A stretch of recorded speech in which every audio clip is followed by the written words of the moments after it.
just kind of want to hang out and listen to me trying to figure out and get this thing work, we'll dive into the content. Is that cool? Okay, everybody seems to like that idea much, much, much better. So real quick, my name is Ryan Deiss. I'm the CEO of Digital Marketer.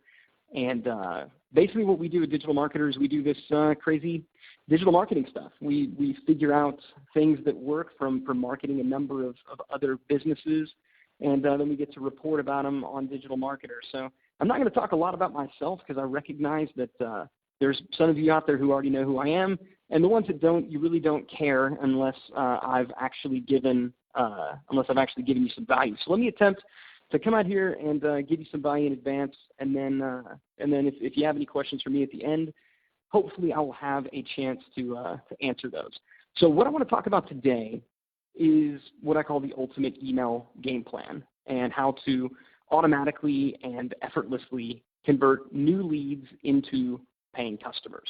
So I think it's safe to say that everybody out there, no matter what type of business you have, your customers use email, right? So this is not just something that works and makes a lot of sense for web-based businesses. This works whether you own a shoe store.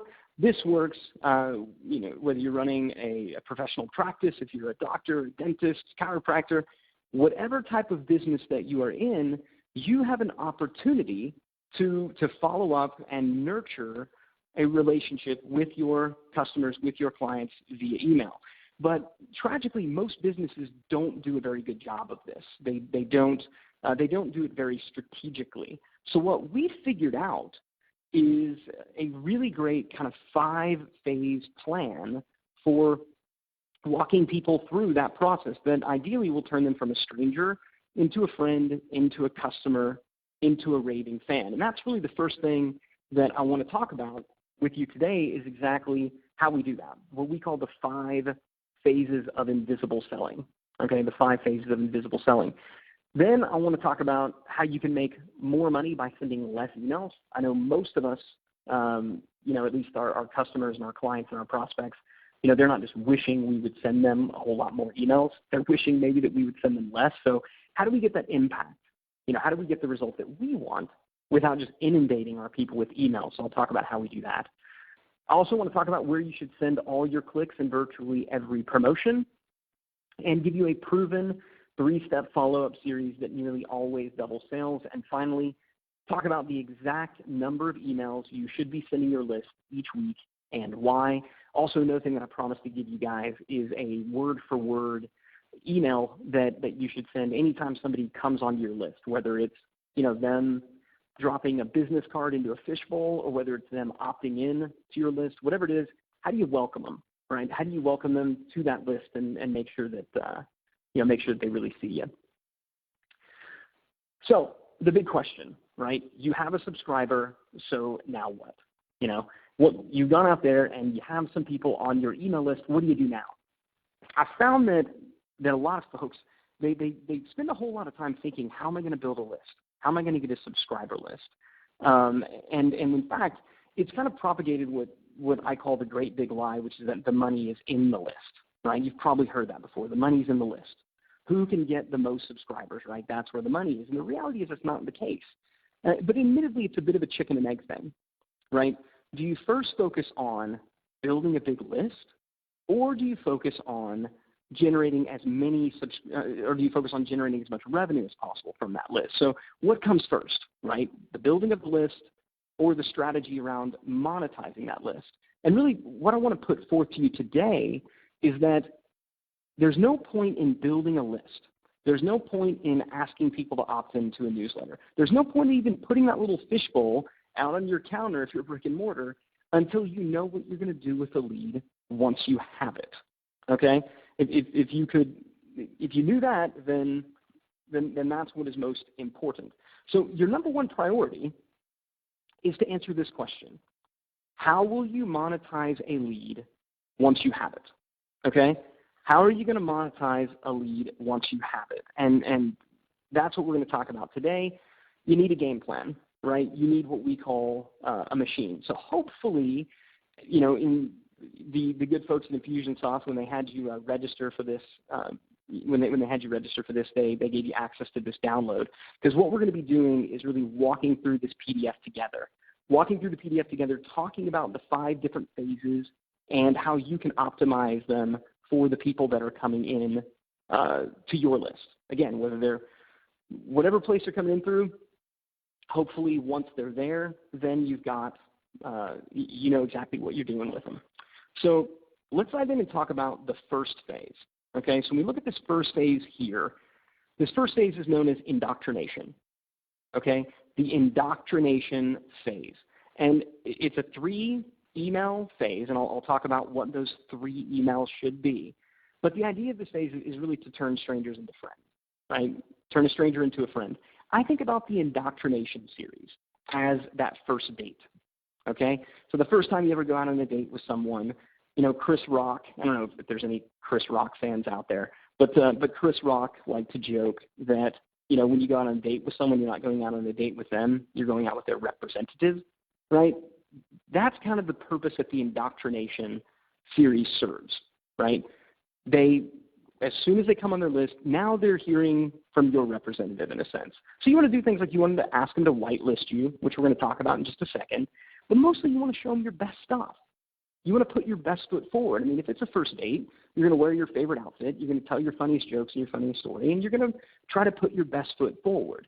And this is critical, okay? This is critically important because all too often, subscribers will come onto your email list. They'll come into your database, and they'll all just start getting emails from you one day. And they don't, you know, it's if you send out an email newsletter, then maybe they just get your next newsletter. If you got a promotion, then they'll get the next promotion that goes out. But there's no series that really welcomes them and indoctrinates them to who you are and who your brand is. Nothing about it ever gets particularly personal. So I want to show you exactly how we do that, and I want to show you really the first email that that people should be receiving. We call it the perfect welcome mail. Now, I'm going to zoom in, so don't freak out if you can't see this just yet. But when I show you the mail itself, just know the words are interchangeable. Okay? The words that you put in your perfect welcome mail need to be yours. They need to come from you, right? They need to sound like you. So as I'm going through this, don't pay, you know, particular attention to the words or the phrases. Okay, there's nothing that's so magical about that. Pay attention to the structure of the mail, okay? Pay attention to the structure of the mail. So now, let's pretend like someone just opted into a form. Maybe it's some type of a web form, and they opted in to get a special report, or they opted in to get a coupon code or something like that. Or again, maybe they called up and you know, you put them on, you know, you asked for their name and email address, and they found their way into your database through a physical means. But whatever the mechanism was, they're now in your database. They just arrived, and this is the very first email that they're going to receive from you. So, subject line, welcome to, you know, whatever, you know, welcome to kind of whatever the name of your company is or whatever. Here's where to start. Now, this is critical. Everyone wants to know, where do I start, right? Where do I begin? So welcome to our newsletter. Here's where to start. Whatever that thing is, tell them where to start. Then you want to do something kind of weird. You want to introduce yourself. Now, this is something that we as human beings know to do. This is something that we do when we meet people, right? We go to them and we say, you know, hi, nice to meet you. My name is Ryan, right? And you introduce yourself to someone. And they introduce themselves back. And yet, when we go to email, we forget to do that, right? People will sign up, and the email will just come from a brand, like, you know, confirmed, you're now on our list, right? You would never do that in real life. Right? If somebody came up and they introduced themselves to you, you would never say, confirmed, I know your name, right? It's completely bizarre to think about doing that in real life, and yet we do it on the web all the time. So to say, you know, hi, my name is Bob, and I'm the CEO here of whatever your company is, right? Now, a lot of people say, okay, but should the email come from a person or should it come from the company? And you'll see this a lot of times, right, where an email is signed management. Don't do that, okay? Don't do that. Emails should always be written by a person.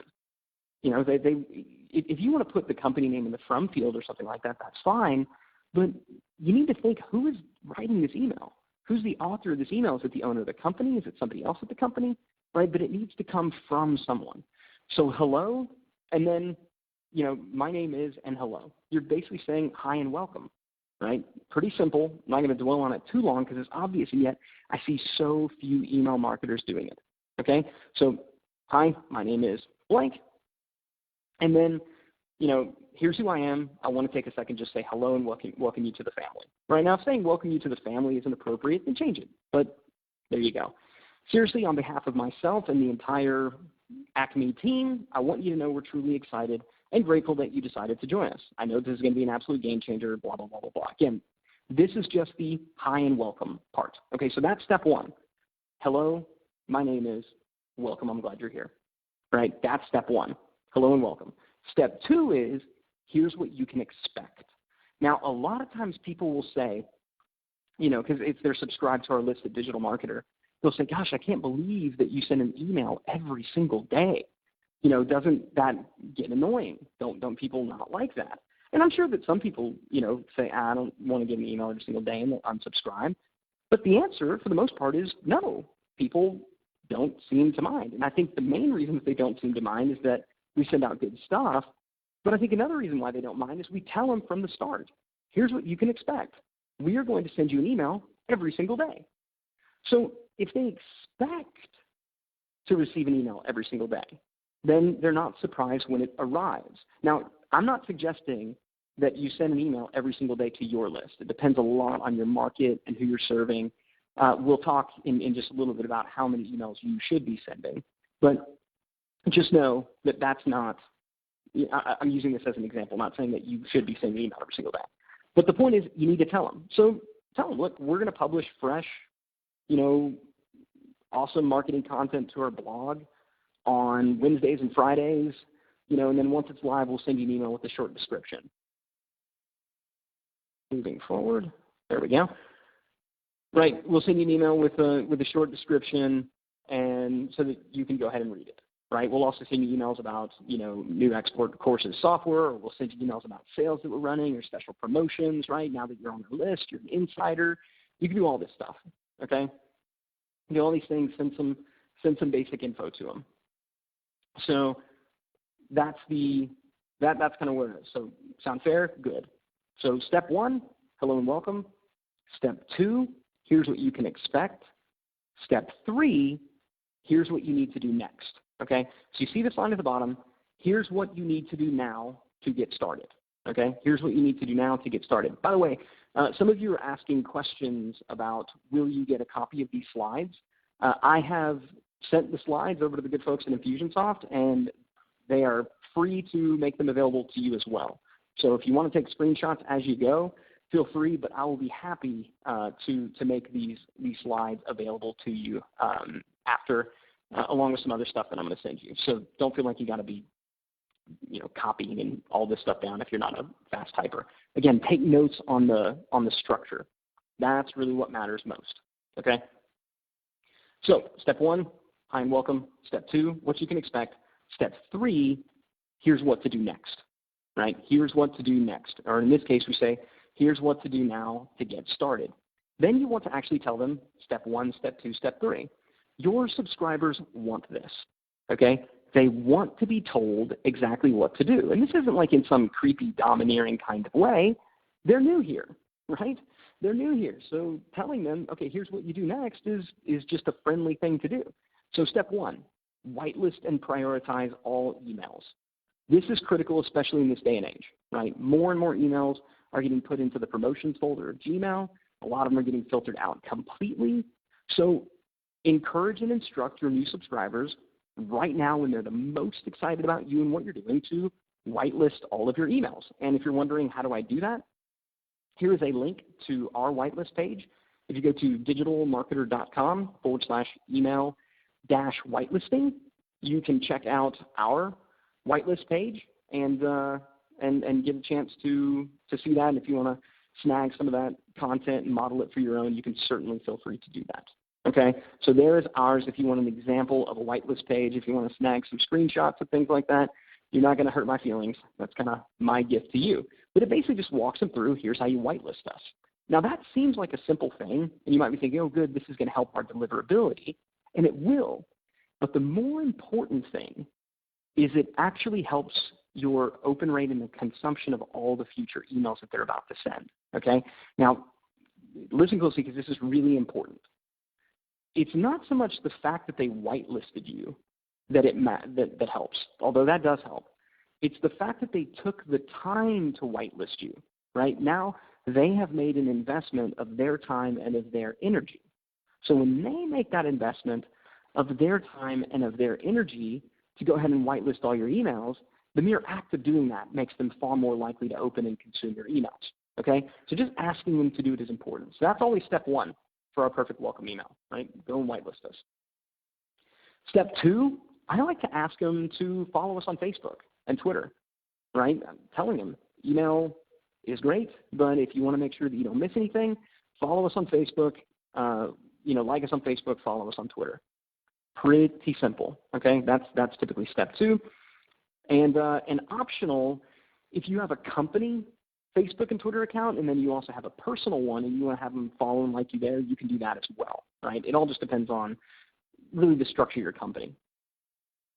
Then we close with a PS, okay? Now, the important thing of the PS is that it's setting up the email that's going to follow the next day.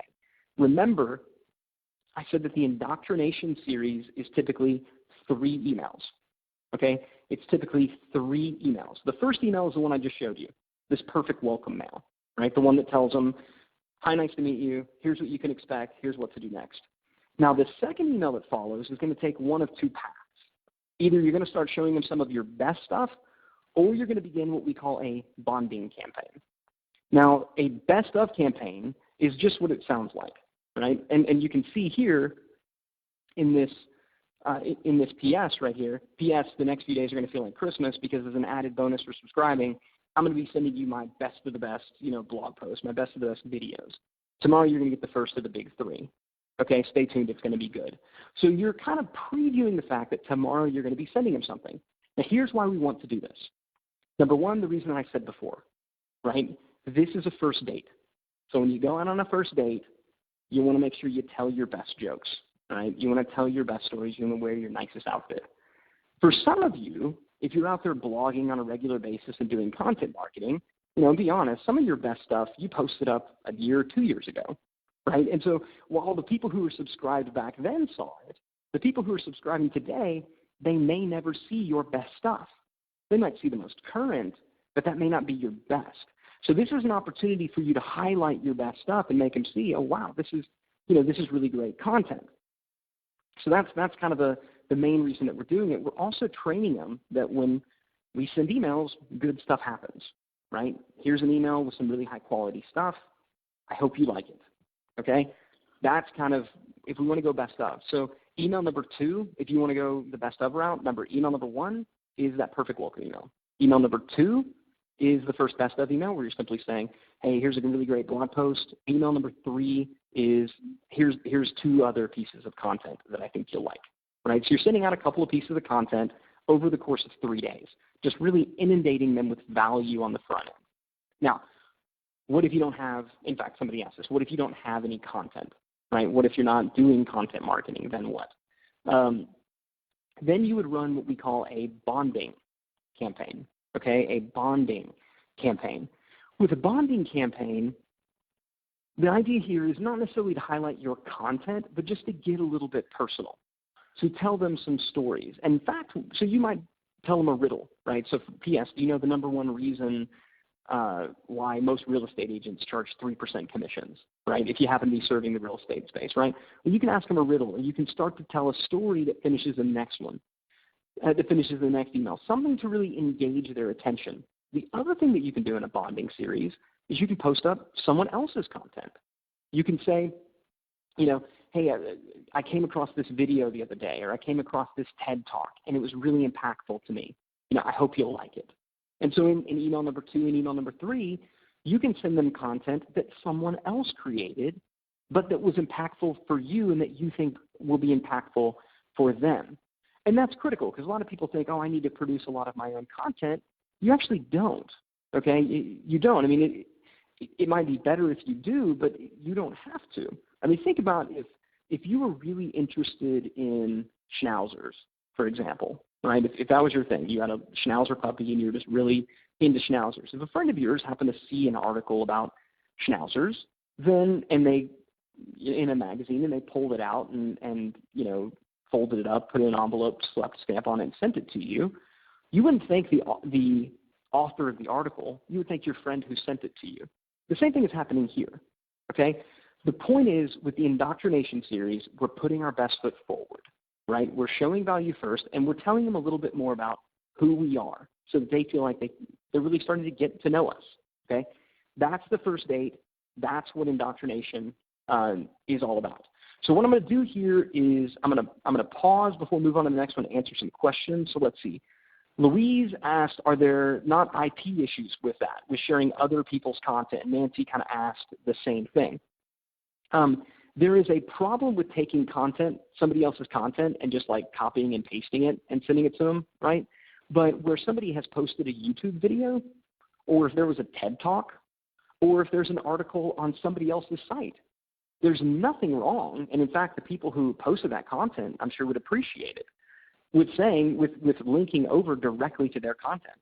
So if there's a blog post that someone produced that you feel like was really, really, really exceptional, just tell the people in your list, hey, go read this blog post. I think it's great. It doesn't matter that you're sending them off your site, right? You're just wanting to deliver value in advance. So yeah, great question. No, you can't just take somebody else's content, copy and paste it and drop it into an email, or just put it on your website without asking. That's not the point, okay? The point is not to drive traffic.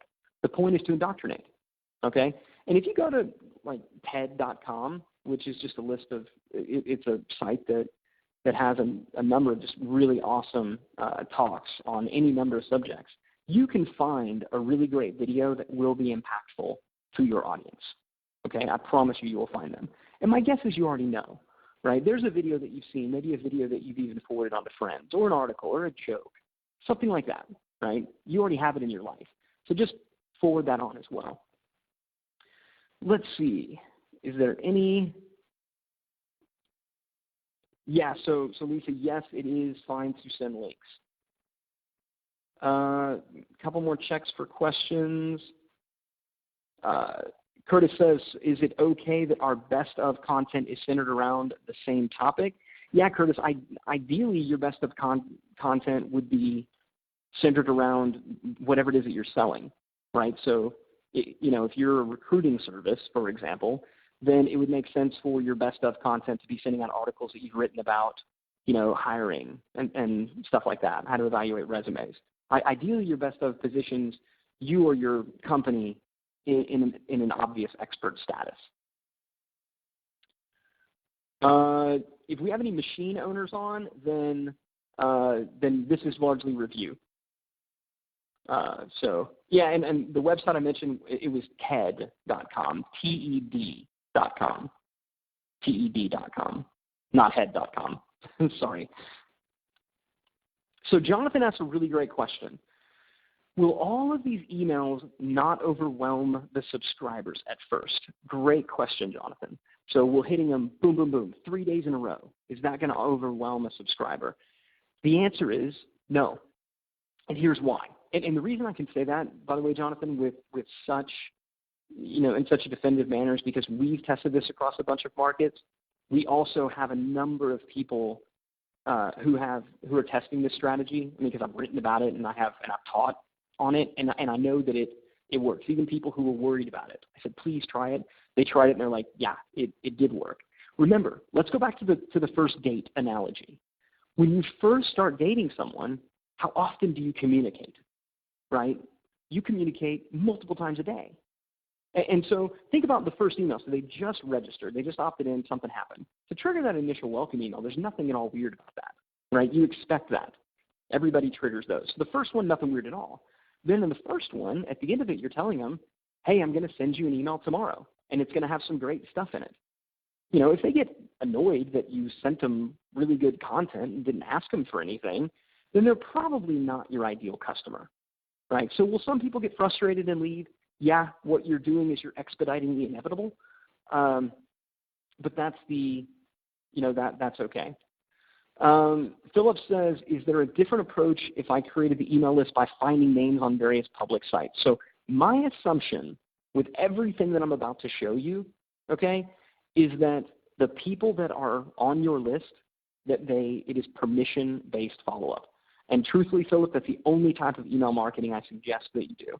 I really do not recommend or endorse going out there and accumulating and acquiring subscriber lists and dumping them into an email thing. I don't want to go into it, but because there are certain, CAN spam regulations around that, where in most cases, you're not even allowed to do that. But I'm not an attorney, so I don't want to go down that rabbit trail. What I would simply say is offer somebody something of value and say, I've got this really great report, or I've got this coupon code, I've got this thing, and get them to subscribe. Get them to sign up. Those people are going to be far, far, far more valuable if it's permission-based. That's really the only type of email marketing that I really recommend doing.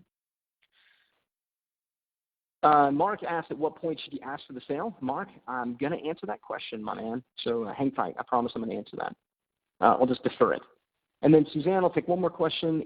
If they've come via an opt-in with a product incentive like an ebook, is it okay to attach that product to the email, or would you send it, or would it be separate to the welcome mail? Suzanne, it's going to be separate to the welcome mail, and I'll show you exactly how that's going to happen right next. In fact, that is an ideal transition that I'm going to avail myself of. Okay, so that's the indoctrination series, and it's designed to do just that. The indoctrination series is brand-centric. It indoctrinates your subscribers to who you are and who your company is. Okay? Now, to the point that Suzanne just made, what if they registered to get an ebook, right? What if they registered to get a coupon code or something like that? When do we go ahead and give them that thing? Well, that's what the engagement sequence does, okay? Engagement sequence. So if you look on your handout, this is the engagement series. So what you want to do with the engagement series is it is interest-based follow-up. It is lead magnet-centric. So whatever that thing is that they came in on, right, the engagement series is going to talk to them about that topic specifically. So let me give you an example. Let's get out of hypothetical land. Let me give you an example. Let's say I'm a golf instructor, okay? So if I'm a golf instructor and I put out a report on, how to add, 20 yards to your drive, right? This simple wrist cock trick that will add 20 yards to your drive. So if somebody opts in for that, right, if they opt in for that report, what I want to do is I want to trigger both the indoctrination series, if they're brand new, and the engagement series. Now, the beautiful thing about Infusionsoft, and the reason that we use Infusionsoft, is they make this very simple to do through their campaign builder. And I'll talk about, at the end, they gave me a cool link that I can give you guys where if you want to talk to somebody about how to do this, there's somebody at Infusionsoft that can tell you how to do it. Full transparency, I don't know how it works, and you don't have to either. There are really smart technical people who know how to do this stuff and can just set it up for you for almost nothing. But the idea is when a lead comes into Infusionsoft, it knows, okay, this lead is brand new. So let's trigger both the indoctrination series that we just talked about before, and let's also trigger the relevant engagement series. So the engagement series, the first thing that it's going to do is it's going to deliver the thing that they asked for. So here's your report, okay? Here's the thing that you asked for. Now, you may be thinking, okay, but doesn't that mean they're going to then be getting 2 emails at the same time? And the answer is yes. Now, I know that Jonathan, who asked that question before, is now probably freaking out and saying, oh, wait a minute, they're going to be getting 2 emails at the same time? And again, the answer is yes, but it's not weird. Put yourself in the shoes of the user, okay? If you are the user, then you just signed up for something. Here's a welcome email, welcome to our newsletter, welcome to the team, welcome to our company, really glad that you're here. And then here's the thing that you asked for, right? It's not weird that those come in 2 separate emails. And in fact, if you think about it, you've experienced this before, and you didn't think much of it. And you didn't mind that they both came in because you were actively engaged and excited about the subject at that moment in time. Now, if you continue to send 2 emails every day for an extended period of time, yeah, people are going to get real sick of it, right? Just the same way that as much as I love my wife, we don't text and talk as often every single day like we did when we were first dating, right? It gets to a point where it's like, cool, I have nothing new to report, right? And that's okay. That's how relationships work. So keep that in mind. So yeah, they're going to go on at the same time. Now, to answer the question, I think it was Suzanne that asked it before, maybe it was Mark. That was Mark. He said, okay, so when do we ask for the order? It's in the engagement series where you ask for the order. Okay, it's in the engagement series where you ask for the order because in the engagement series, you know what they're interested in. You know what they're excited about. As long as they opted in for a specific lead magnet, you know the thing that they want. So let's go back to our golf instructor.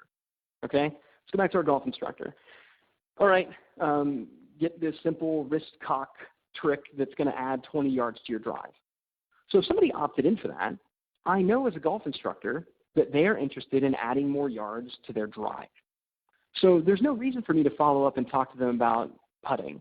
That's not what they're interested in. What they're interested in is driving the ball further.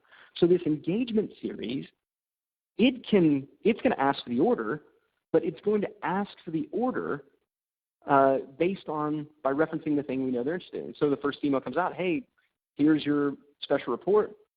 By the way, since you're interested in driving, we've got this special long drive clinic, coming up. You should call and schedule an appointment, right? We're not saying we've got to go and take a practice session, right? We're referencing the specific thing that they raised their hand and showed an interest in. The same thing is true if you're an e-commerce seller, right? Or if let's say I'm a dentist. Okay, if I'm a dentist and somebody opted in to get a coupon for teeth whitening, I don't want to follow up and ask them about Invisalign. I want to talk to them about teeth whitening. So you want to have a specific lead magnet that addresses a specific topic so that you can have a specific follow-up. This is how you're able to actually send less emails, okay, because you don't have to mail them as often when you know what they actually want. And they're telling you what they want by raising their hand. Now, big question that people ask, how long should this be? How long should I follow up? A typical engagement series that we run, they're actually fairly small. They're fairly short engagement series. 3 to 7 emails tops, and then they're going to go back into our main broadcast list, which I'll talk about in just a second. Okay, but we're typically going to send 3 to 7 emails over a 5 to 10 day period. Okay, that's typical. Okay, a lot of folks will tell you, no, once somebody comes onto this email list, you need to follow up with them forever. I can assure you we tested it. That's not the best way to do it. At some point, they either buy or they're just not interested in that. You need to talk about something else. Okay? So what I will tell you is that for the most part, product price determines length. If you're trying to sell something very, very, very expensive, then you're going to have an extended engagement series that educates and nurtures. If you're trying to sell something fairly inexpensive, then it can be pretty quick, right? If you're just trying to get them to call you or you're trying to get them to come into your store, then again, it can be pretty quick, right? Come on in. Now, an example engagement series, and I will send you all, everyone who's on this, I've already given it to the folks in Infusionsoft. They know to send it out to you, okay? So hitting your inbox as soon as we are done here is a link that will give you access to our Gain Logic Fear email series. So you can copy and paste this. Just for the sake of time, I didn't want to spend a lot of time explaining it here because I've already recorded another video where I explained it. But the long and short of it is this. There are 3 reasons that people buy. The first is for personal gain. The second is because logically they've considered all the options and they've determined your product, your service to be best. And then the third is out of fear. Fear of loss, fear of missing out. That's where scarcity comes into play. That's where the sale is ending comes into play. And so what this 3-part email series does is just that. Email number 1 is all about gain. Look, I know you're interested in driving the ball further, so if you want to do it, then if you want to drive the ball further, then come to this long drive clinic we're doing, right? That's gain. Very dead on. Logic is, logically, if you consider all the options that are available to you, you could read a book, you could do this, at some point you need to come to the conclusion that just coming out to a live clinic where somebody's there to help you is the best option, right? So you're making more of a logical argument. And then fear is, hey, the clinic is going to start this weekend. If you don't come, you're going to miss out. Okay? That's fear of loss. So that's gain, logic, fear.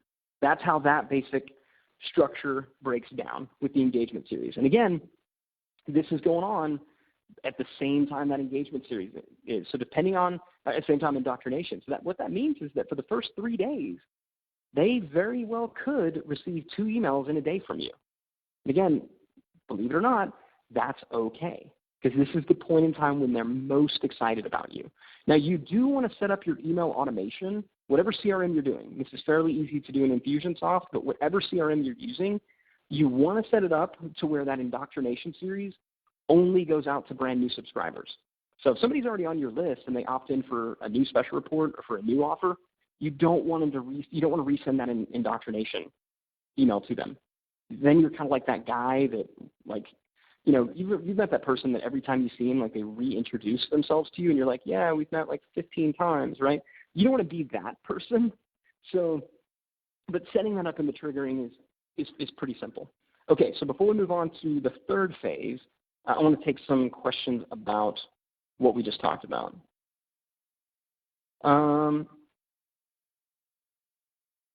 Dee says, Infusionsoft just sent a link to the webinar again, not a PDF. I think it's going to go out afterwards, Dee, so hang tight. And if it doesn't, I'll follow up with them to make sure. As far as a replay, Niels, that's up to them. Hopefully they'll offer it. Andy says, I have quite a lot of our database opt in for multiple things within the space of a couple of weeks for additional options. Do you just leave out the engagement series as it's already run once? Yeah, if they've already seen, I think you mean, do you leave out the indoctrination series? I hope that's what you mean. If the answer is indoctrination, then yes, you would leave it out if it's already run once. It's a little more tricky if they wind up in multiple engagement series, because you still want to give them what they're asking for, but if they're asking for it, then I think you got to send it to them. Andy says, we're trying to get them to book a consult for our websites, which are around £2,000 in total value. Yeah, Andy, so the role of the engagement series is not necessarily to sell something, okay? The role of the engagement series is to take them from where they are right now, which is kind of a stranger, right? Now, hopefully the indoctrination series turns them into, more of a friend, or at least an acquaintance, right? And then the role of an engagement series is to get them to ascend to either a prospect or to a low-level customer. So maybe the engagement series is saying, hey, give us a call. Hey, book a time. Let's talk about your, specific need. So you wouldn't have to, and this is important when you look at Gain, Logic, Fear, at the series I'm going to send you. Because the series that I'm going to send you, the call to action is click on this link, right? Click on this link, go check this thing out. For you, you may replace that with give us a call, right? Or click on this link to schedule an appointment, right? So you can adjust the call to action, but it's not always about getting them to buy. It's just about getting them to take that next logical step that moves them down the prospect customer life cycle. Tristan says, do I need a different product for each engagement email? No, not necessarily, Tristan. Let's go back to the example of the golf instructor, right? So if I'm a golf instructor, I just want to give a bunch of private lessons. So, whether I'm giving somebody a private lesson because they're interested in driving the ball further, or whether I'm giving them a private lesson because they're interested in becoming a better putter, it's still a private lesson. The product is the same. But if somebody opts in for a special report about driving the ball further, then I'm going to try to get them to take a private lesson, and I'm going to speak to them in the terms of driving the ball further, because I know that's what they're interested in. If they opted in for something about becoming a better putter, then I'm going to say, well, you really need to schedule a private lesson so we can get you to become a better putter, right? The lead magnet and the engagement series in particular, they inform the interest, the specific topical interest that your prospect has. And so what you offer them, as long as it does fulfill on that, it's really irrelevant. It could be a bunch of different things. It could be the same thing. So if I'm a golf instructor and I just want to do private lessons, then I'm selling the same thing to all those people, private lessons. If, on the other hand, I'm a publisher, I'm a golf publisher and I have, videos on how to putt better, or I have videos on how to drive the ball further, then if somebody opts in for something about putting better, then I'm going to sell them my video series on putting, which would be a different product than the video series on driving the ball. So really it depends on your model and what you're trying to sell. Alana says, I know you said the content slides will be available. Was wondering about the audio. Yeah, I believe so, Alana. That's up to the good folks in Infusionsoft. But my hope is that they will make recordings available to you guys, but that's kind of on them. Robert says, how do I set that up in Infusionsoft so they don't get it again? Honestly, Robert, I don't know. We have an Infusionsoft specialist in my office that put that together, and I know that the folks at Infusionsoft can tell you how to do that as well. So I would direct all technical questions to them. Maurice is asking for more examples of lead magnets. It's kind of hard, Maurice, because there's so many different ones that you could do, but I will tell you, one of the simplest ones, the two simplest lead magnets you can ever produce are this. Number one, you can answer the number one question. Like just answer a frequently asked question. So that is a very, very simple one, but hey, opt in. I know a guy who's in the dating space, right? So he showed single guys how to get dates with women. And the biggest question he got is, how do I know when it's okay to kiss a girl, right? I don't want to do it too soon and be creepy, and I don't want to wait too long and be a prude, right? So how do I know when the right time is? So he put out a lead magnet that was the kiss test, how to tell if she's ready to be kissed, right? It answered the number one question. So that's one way to think. Think, what's the biggest question that I get all the time? Create a lead magnet that answers it. The other way to do is to produce a list, right? People love lists, right? So if I were just selling any type of video editing services, I might put together a list of 10 tools you need, how to set up the perfect, or 10 things you need to set up the perfect at-home video studio for under $1,000. Now, I just made that up out of thin air, but, cool. If I want to set up my own little video studio at a home office or whatever, I'd download that. Okay, and you need the Panasonic whatever and this with the flux capacitor thingy. Again, not a video person. So you give them the list of everything that they need, and then you say, by the way, if you need any help setting this stuff up or editing the videos once you shot them, give us a call, right? You're delivering the value in advance, and then you're offering your services or your product on the back of that. So, but if you think about it in those two categories, what's a big question they have and what's a list of things that they would like to receive, you can pretty much come up with a lead magnet for almost anyone. A third category would just be to give them a great deal, give them a coupon, right? So as opposed to just sending people a coupon, have them opt in to become a part of a sale. You're seeing a lot more big brands doing this, right? It's almost like their own internal Groupon, right? We're running a big sale, opt in to be invited into the sale. We call that a velvet rope offer. Chiara asks, so is there an overlap between indoctrination and engagement? Chiara, yes, those would be sent at the same time. So there is a chance that an indoctrination email and an engagement email could arrive in their inbox on the same day, 2 emails. Now, one way that you can kind of mitigate the effects of that, which, number one, they're minimal, because it's only going to happen for the first 3 days. And that's when they're most excited about you. But if you're worried about it, send the indoctrination series from the brand itself in the from field and the engagement series from an individual at the company, right? That way they're at least not staring at the same name in their inbox. Helena says, can you say again how many emails go out in the engagement section? It's going to be anywhere from 3 to 7 typically, but it could be longer if you're selling something that's more expensive. Nancy says, in all 3 engagement letters, do you give the offer they would have to pay for? Yep, Nancy, typically you're going to make a call to action in every single one of them. So you're going to say, all right, so, if you want this benefit, then take this action. If you logically believe that this is the right thing for you, take this action. If you fear that you're about to miss out, take this action. So same call to action presented in a different way. Oren says, I'm trying to get people to come out and tour my co-working space. Yeah, Oren, don't think about your offer, right? Don't think about the fact that you have a co-working space. Think about what do the people who would occupy your co-working space, what are the questions that they have, right? So maybe it's the perfect, how how to run or how to hire and manage remote employees, right? So maybe you do something for the management team, showing them about how they can hire and manage remote employees, and then you say, great, now that you know how to hire them, where should you stick them? Come check out our co-working space. That might not be a good example, but just think, what is their desired end result? Talk more about your prospects and your customers and your clients, about them and what they want, and less about what you have to sell. Meet them where they are. Engage in the conversation that they're having in their mind. And to the extent that your product or service helps, then great. Robert says Infusionsoft doesn't have a don't send if they have this tag. They got something, Robert. I know because we do it. So there is some way to do it. I can guarantee you that, sir.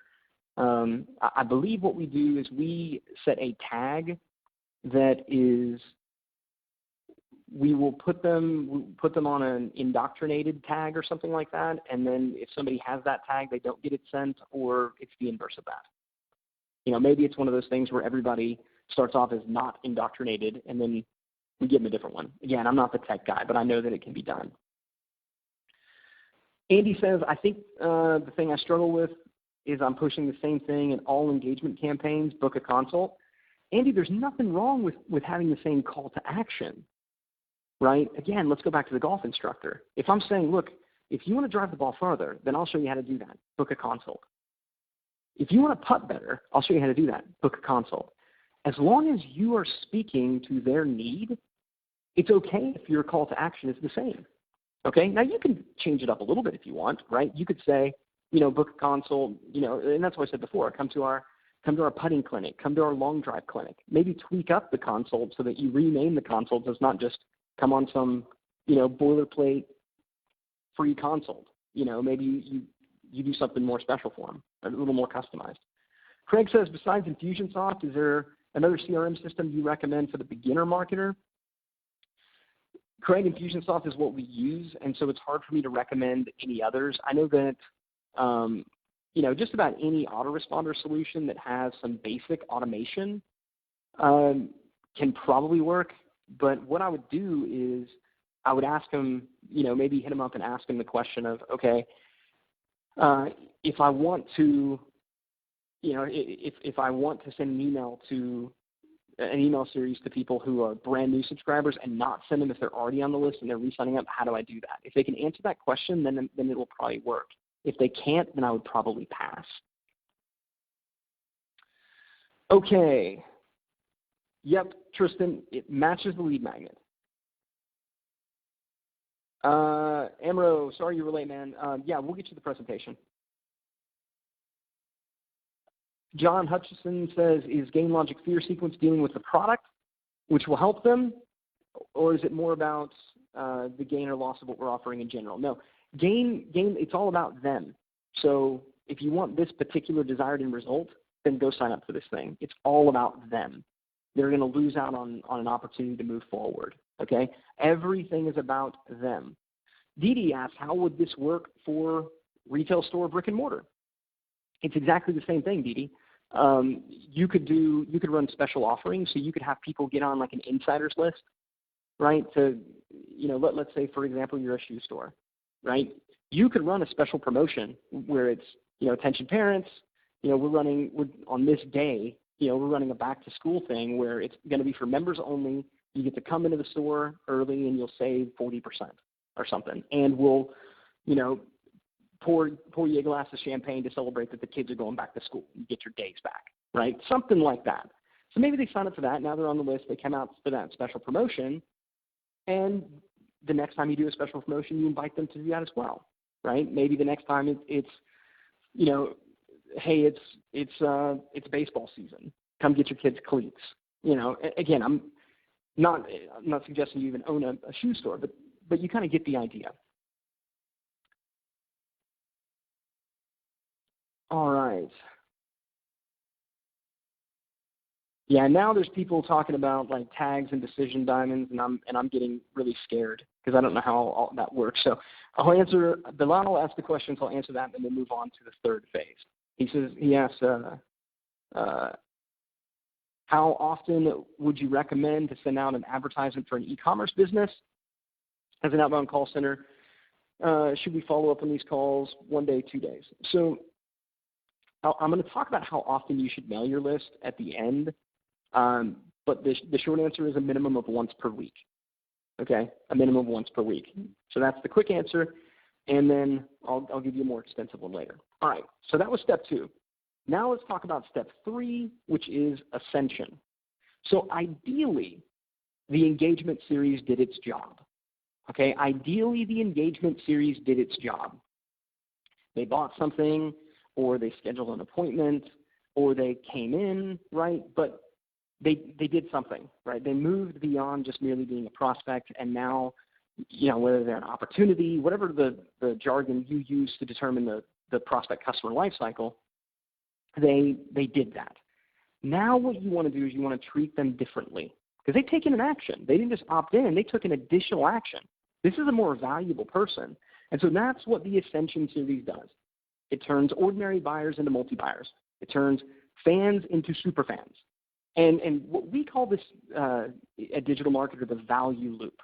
Because I know a lot of people, they have concerns with upselling people. They have concerns with when somebody buys one thing, making them an offer after that, right? Or if they come into your store, should you ask them to come back again?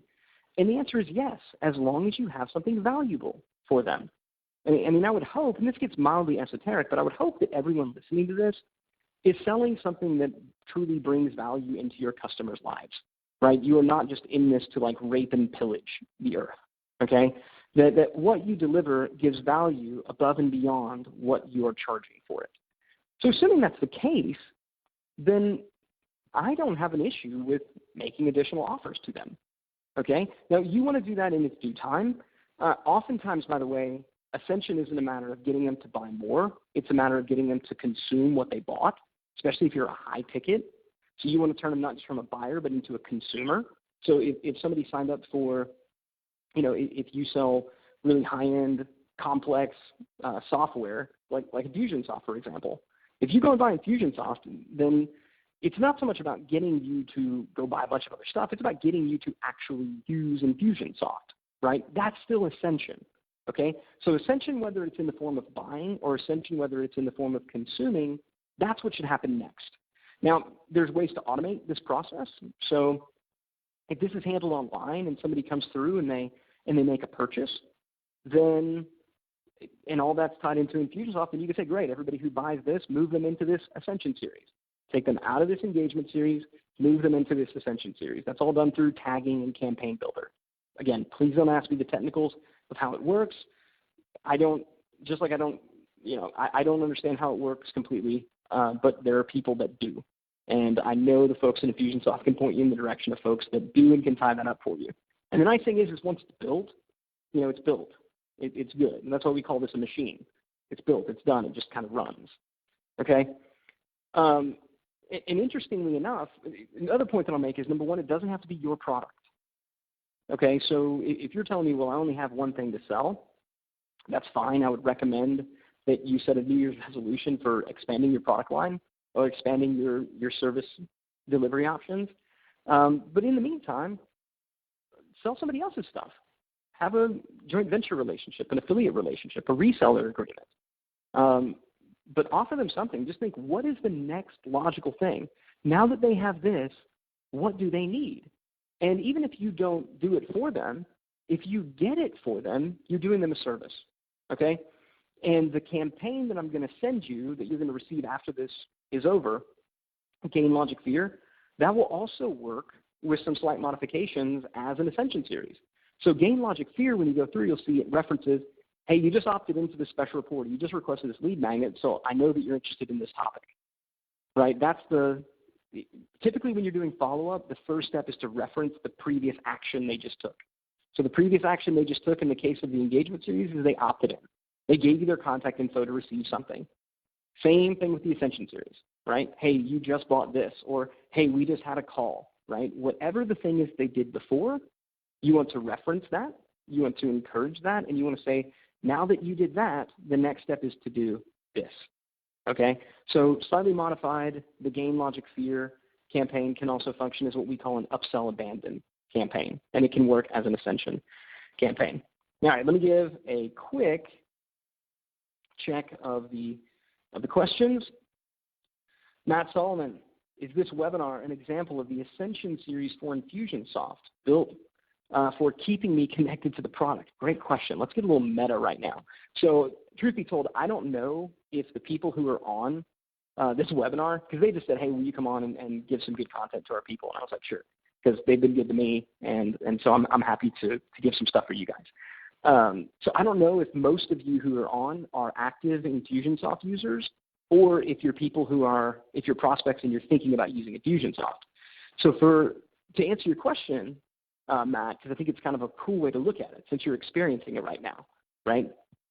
This can function as either an engagement series. So we know, for example, that those of you, so if you don't have Infusionsoft yet, right? If you don't have Infusionsoft yet, but you signed up for this particular webinar today, what do we know you're interested in? We know you're interested in email marketing. We know you're interested in email follow-up.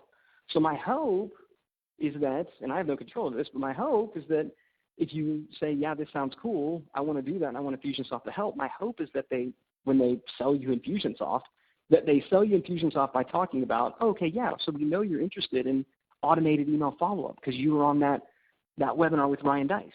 So they should be able to, and maybe I'm kind of making their sales job more difficult by giving you some insider knowledge, but, whatever, that's what we're here for. Hopefully they talk about that, right, as opposed to just talking about all the billions of features that Infusionsoft has that you may or may not care about. For those of you who are on this and you're already Infusionsoft users, then it functions as an ascension campaign because we're teaching you some stuff, giving you some information, giving you some campaigns that you will hopefully use with Infusionsoft, which will increase your usage and increase your stick. So it functions as both, depending on who you are. Good question, Matt. Let's see.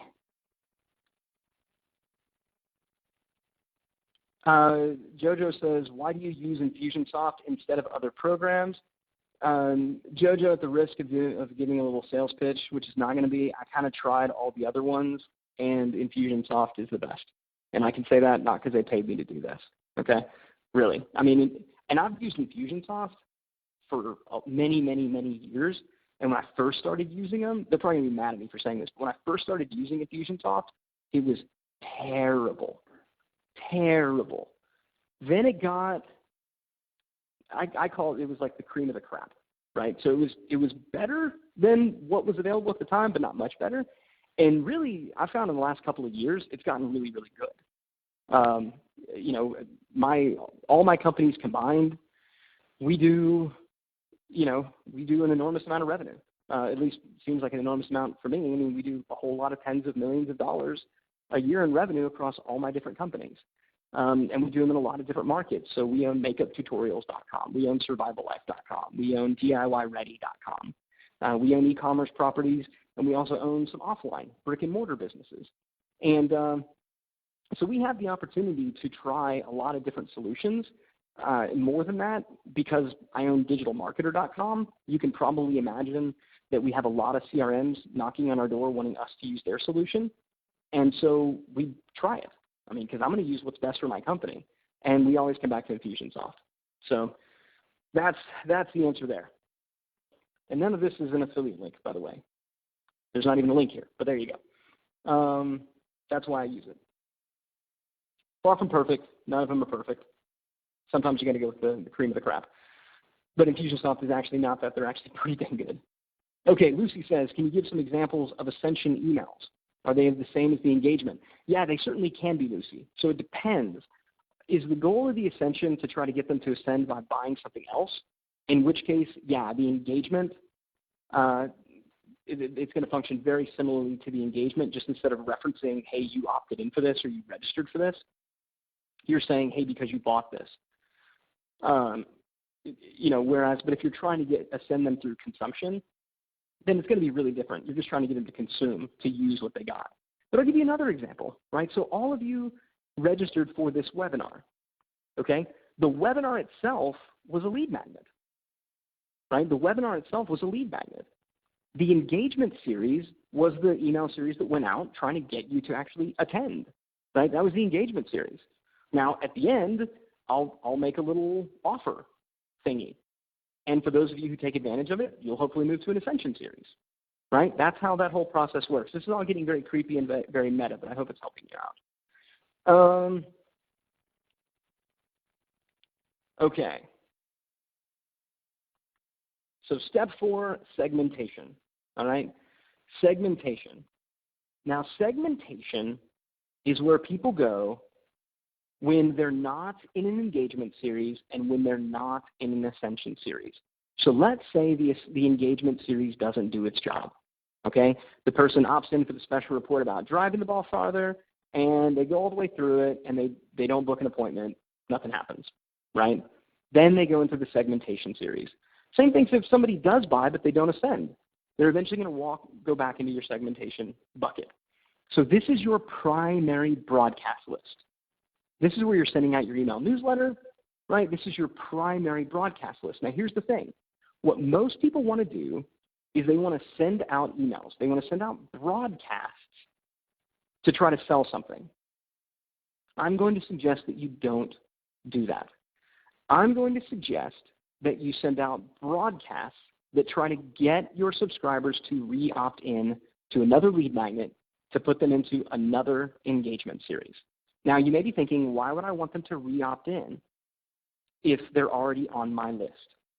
And the answer is, when they re-opt in, you are reconsummating the relationship. I call it date night, okay? If you think about what was the thing that they did that got them on your list to begin with, it was they opted in. They registered, and that's when they were most excited about you. So when you do that, they're opting in and they're registering again, all right? It's like, every Thursday night at my house is date night. My wife and I go out on a date. I don't say, oh, now that we're married, I never need to take you out on a date anymore. No, right? You want to do that. And so it resets the relationship. It's really, really a good thing to do. It also allows you to give value first. You're not just sell. You're going out to your list saying, hey, go check this out. And it also makes sure that you're only selling to the people and making offers to people who are ready for them. So when you go to your list and you say, hey, go buy this, come into our store, call our number, blah, right? That's when they get sick of it. When you're going out to your list saying, hey, we just published a new report. We just published a new checklist. We just published this thing over here. We're doing a webinar. You're giving. And for the people that raise their hand and say, cool, I'm interested in that, they get put in an engagement series. Then you sell to them. You only make offers to folks when they're actually ready for them. So this is how you make more by mailing your list less. Okay? That's how you do that. Go through and see, are there any other questions about the segmentation series? Let's see. Can everybody out there, can you still hear me, guys? There we go. Louise says, how about asking them to fill out a form where they can update their preferences? Yeah, you can ask them to update their preference, Louise, but it doesn't give them any immediate value. Saying, hey, come over here, fill out this form. What you're basically saying is, hey, come over here and tell me how I can better market to you. It's not a true value in advance, and because the offer isn't as good, you're not going to have as many people. Doing it. Okay, so it's far better. I mean, I know if somebody, if I'm a golf instructor and somebody opts in for something about putting, then I know they're interested in putting. I'm going to talk to them about putting. The other thing to keep in mind is that people's preferences change over time. There's going to be a time where I say, yep, I'm interested in putting. Now, I may go out there and putt lights out the next round. And I'm sorry I keep using a golf analogy. Sometimes I get an analogy I can't quit. But if I go out there and I putt the next round lights out, well, now all of a sudden I think I'm a golf master and I don't need to hear about that anymore, right? Preferences change and they ebb and flow. And so the only clear way to know, okay, this person right now today is interested in this, is to ask them, are you interested in this? And if they take an action, if they raise their hand, if they opt in, if they register, then guess what? They're interested. Not because they told you, but because they took an action. And then if they take the next action, then you really knew they were interested. If they don't, then you talk to them about something else. Okay? KR, Glad that you think it's awesome. I agree. Oren says, I don't really understand the transition between segmentation back into engagement. It's pretty simple, Oren. You just have them re-opt in. So you could have them re-opt into a web form, and then you set up a trigger to where when somebody opts in for that new thing, you tell them, okay, take them out of our general broadcast list and put them in this engagement list. And that is all done through tagging in Infusionsoft. Chiara, back. Glad we got you back, Chiara. Sorry about that. You're asking, is this for people that opt out? No, this is for people that don't buy in the engagement series. So this is your general broadcast list. Earl says the people leave the segmentation list as soon as they have done a re-opt and the segmentation itself. Yeah, it's not that they're necessarily leaving the list, Earl, because it's done through tagging, but fundamentally, yes. Right, fundamentally, yes. They're no longer receiving your general broadcast anymore. Shazim says, in real estate, would the segmentation be like a monthly market update? It could, Shazim. Every real estate agent in the world sends out a monthly market update. You know who doesn't care about monthly or market updates? Their clients. They just don't. I would much rather see real estate agents. Like, I think if a real estate agent sent out a thing that said, here's the perfect packing technique to make sure your China never breaks. Go over here to opt in for it. Now, if somebody actually opts into that, they're thinking about moving, or they know someone that is. Because I live in my house right now. I've lived in it for a while. I have no desire to sell. Telling me how to pack my China so it doesn't break is utterly irrelevant to me. So forget about the market updates and the crap like that, right? Put out something that is really specific that maybe only a handful of people on your list are going to be interested in, but those people, you know beyond the shadow of a doubt, okay, they got to be interested, or they know somebody who is. They either got it for themselves or on behalf of somebody else. KR says, how often should you send these lead magnets? I'll show you that in just a second. So hang tight. Oren says, if they're already on that track, how does that work? Is there a point where they were removed from the engagement track? Yeah, Oren, so let's say an engagement series is 5 emails, for example. At the end of the 5th email, if they didn't buy or they didn't do something to get moved into an engagement, into an Ascension series, then they would automatically get put in the segmentation series. Okay, that's what they would do. Now, again, when it comes to Infusionsoft, what you want to do is say, okay, I want to do that machine thingy that Ryan was talking about. And there are people that are there who will know what you were talking about, I promise, because we've trained a lot of their people, and they've read the book. Tim says, how about answer a survey where you deliver the survey results? The thing about surveys, Tim, is there's not an immediate benefit. You're basically saying, hey, people, come over here and fill out this survey, and then when you're done with the survey, I'll give you the results of the survey. It's okay, but I mean, did I really, as the survey taker, did I really gain a whole lot? I mean, I'm now more informed, I guess, as to the opinions of others, but that's not what I want. That may be what you want. You may want that data, but is that really what they want? So think about that. Jamie says, what about selling events? That's once a year. How do we keep them engaged? Jamie, you should be sending them content on a very regular basis. If you do an event, I'd be taking clips from that event, highlights from that event, and I'd be sending it out to them. And just because you only do an event once a year, it doesn't mean you only have to sell them something once a year. You should be selling them other stuff throughout the year. So I'd be doing that. Louise says, sorry, Ryan, can you please explain then how you would ask them to opt in again? Sure, Louise. So once they're on your list, you're going to send them an email saying, hey, we've got this new special report or this new video, this new whatever, and you would send them to a web form, to a page with a web form on it. They would fill out the web form and to get access to that content. So you're going to use gated content. They fill out the web form, and in filling out that form, they're effectively opting in again. Boris says, what about holiday, event-specific campaigns or product releases? Do you still want them to re-engage, re-opt in before the offer? Sure. Yeah, you could say, as we're about to do with Digital Marketer, hey, we're running a 12 days of deals. So sign up to get on the 12 days of deals list. No reason you can't. Okay. I have got to move, guys. There's a lot more questions, and I'm sorry I cannot answer them. But we promised we would finish this in an hour and a half, and I know we got a late start, so let me just finish up real quick. So very quickly, here's an example segmentation series that you could send out to your list if you wanted to mail a number of days during the week. So I'll give you multiple variations. So let's say Monday, you could mail what we call a blind email. Okay, a blind email. And a blind email is one where you just go out to your list and you say, hey, everybody on my list, I've got something really, really cool that I'm really, really excited about. You don't address what the thing is. You just say, I got something neat. I think you're going to like it. Go over here to get it. Now, the only people that are going to click on that are the people on your list who are most excited and enthusiastic about you and what you do, okay? Because you haven't really given them a good reason to do it. So that's picking all your low-hanging fruit. That's picking all the people who just, they love you. Then on Tuesday, you could follow up with a more direct email. So, hey, everybody, we've got this new video that I just released on this amazing putting technique. Go check it out. Ooh, putting? I want to know about putting. Okay, I'll check it out. That gets you the people that are interested in putting. Then you could follow up with just content, okay? Here, let me give you a preview of this new putting technique I've been talking about.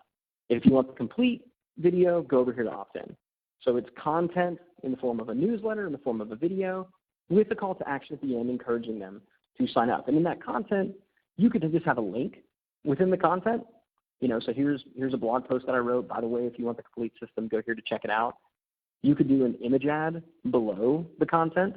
We do this all the time at Digital Marketer. You could also put an ad block within the content. But the point is, use some of the content, and in the content, there's a call to action to go and do something. Then on Thursday, you could take the day off, let subscribers catch up.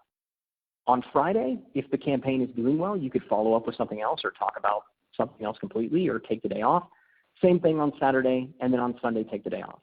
So if you want an example segmentation series for sending out a broadcast 5 days a week, there's a pretty good flow for you. Now, I know most of you listening are thinking, there's no way I'm going to email my list 5 days a week. Okay, that's fine.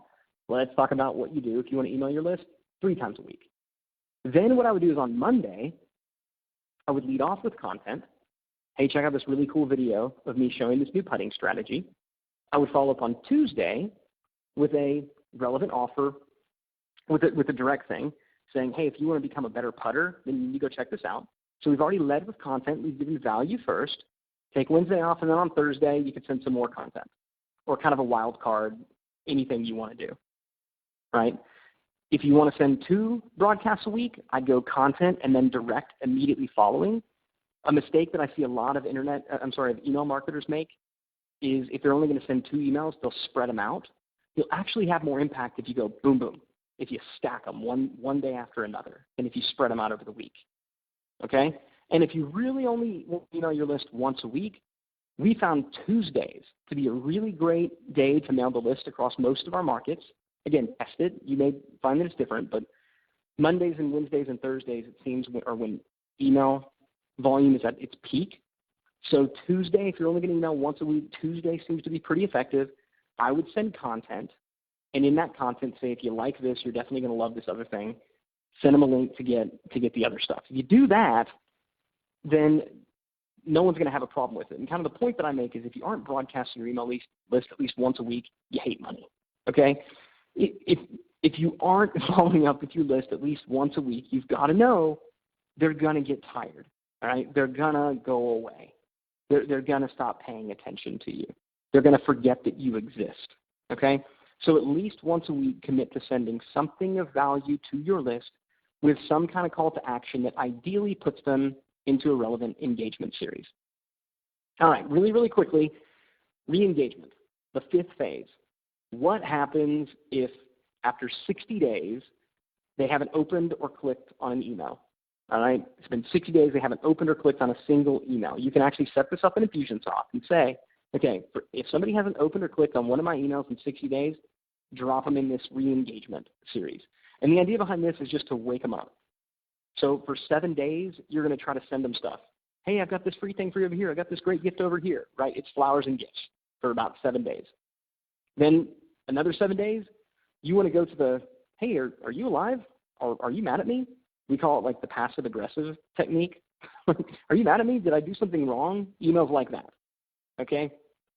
And then at that point, if it's been 14 days and they still haven't opened and they still haven't clicked, then you're probably better off just to clean those leads from your list or to move them into a different database because they're just not that into you.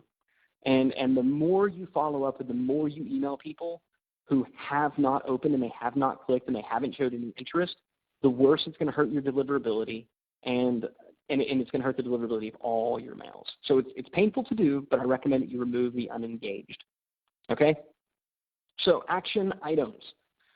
Get yourself a 3-part indoctrination sequence, a 3 to 7-part engagement sequence, a 3 to 7-part ascension sequence, a 1 to 5 email segmentation broadcast plan per week, and I gave you some examples of those, and that 14-day re-engagement sequence. Once you have all of those parts, then you have the makings of a machine, of a true email follow-up machine that can grow. You can add additional engagement series, and you can get to a point where all of your follow-up can be completely automated, okay? All your follow-up can be completely automated. I promised that I would send you that 3-part engagement sequence, Game Logic Fear. I will double-check as soon as we get off and make sure that the folks in Infusionsoft are, in fact, going to send that to you guys, but that should be coming. The other kind of shameless pitch that I want to make to you is this. If you want to get help really thinking through this process, right? Thinking through the process initially of what is my customer lifecycle, right? Because I talked about how with engagement, you need to, with your engagement series, it's a matter of talking to them about what they're interested in, right? And then moving them to the next step. Well, to answer that question, you need to know what that next step is, all right? And so the folks in Infusionsoft have set aside some time where they can talk to folks who are on this webinar and help you, number one, brainstorm lead magnet ideas. They can also help you map out your prospect customer lifecycle so that you can build one of these machines, and they can just in general talk to you more about this process.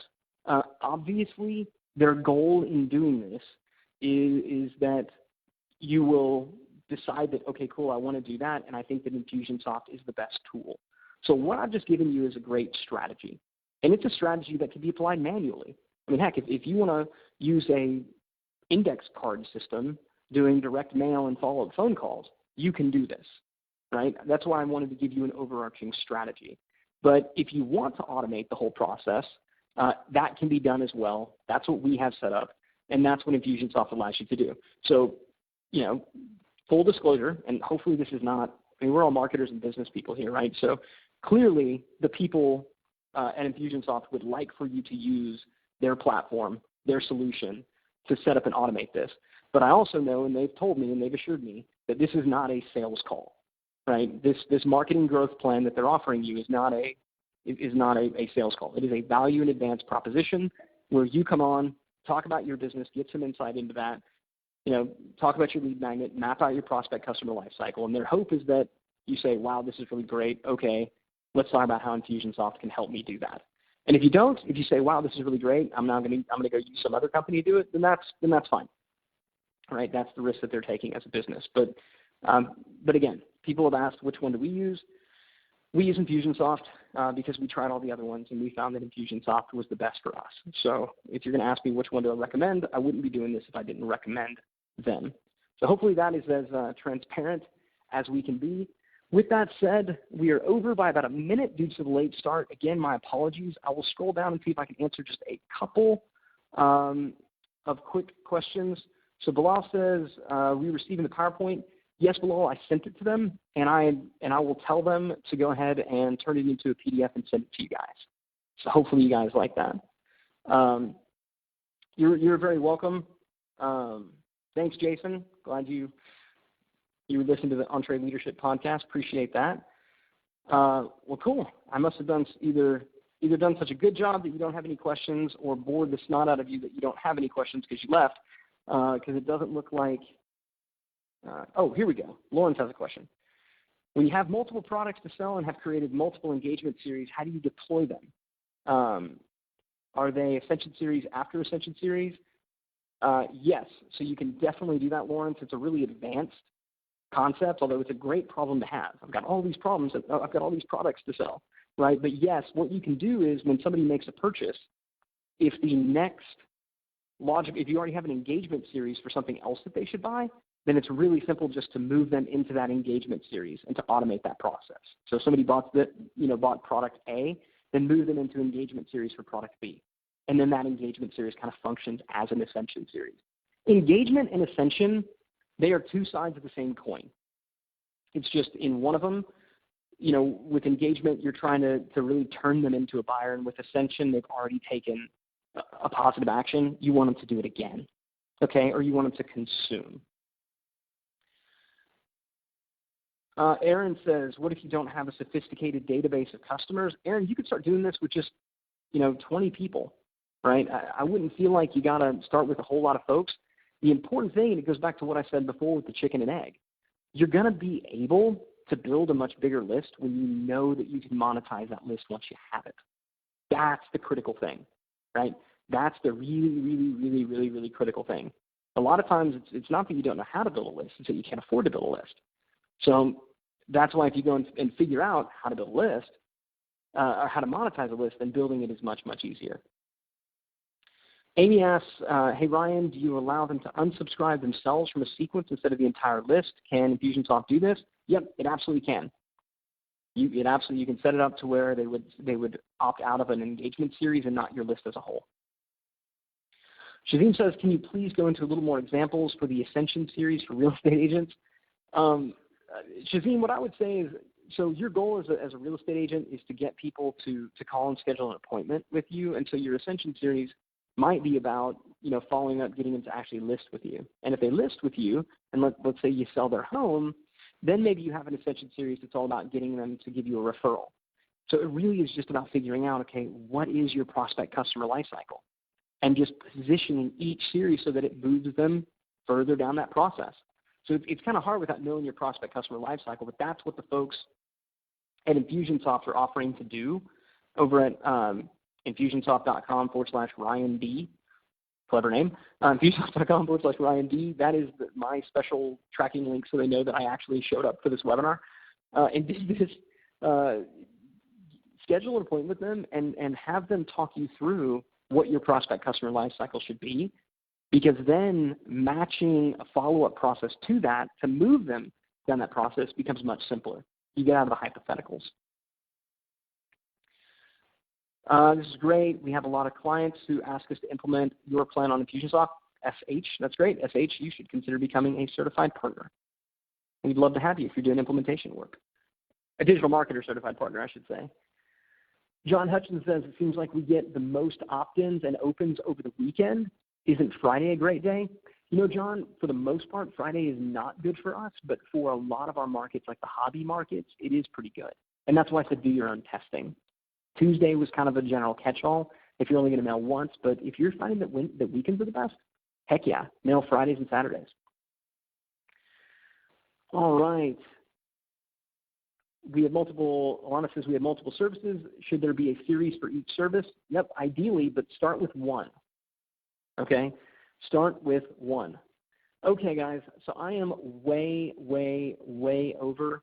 And so I apologize, but I'm going to have to cut it off at some point. What I will tell you, if you have more questions that we didn't get a chance to answer, send that to the folks in Infusionsoft. I'm sure they'll come to me and say, hey, this is what everybody was wondering, and I will do my best if they can send me a list of the questions to send you guys as many answers as possible. And if we need to do a follow-up, I'm happy to do that. I always feel bad, having people leave without getting their question answered, but just looking at it right now, we will literally be on here for another 3 hours, and I don't want to do that to you guys. So what I will tell you, my advice, go to Infusionsoft.com/Ryan D. Get your appointment scheduled and talk to someone specifically about your situation. Again, there's a lot of the folks at Infusionsoft I've personally trained. They've gone through and read my book with the Invisible Selling Machine. Probably should have mentioned that in the intro. But every Infusionsoft user gets a copy of my book. So hopefully if you're an Infusionsoft owner, you have that. But they know this stuff. They understand the lingo. So don't, get on the phone, schedule an appointment, and talk to them specifically about how you can do this for your business. And the first step, map out that prospect customer lifecycle. Get a sense of where do they start and where do they end, and what are the steps in between. Then map out what are the lead magnets that you need to engage with them, and they should be able to help you with that. And then really it's a question of automation. We have made our campaigns. So we have 36 email campaigns that we've written. I'm sending you one of them with GameLogic Fear. There are 35 more campaigns that we have that can be pushed into Infusionsoft. So if you're already an Infusionsoft owner and you would like to get the machine pushed into your Infusionsoft app, talk to the folks at Infusionsoft about that. And if you're not and you would like to get Infusionsoft and the machine, talk to them about that as well.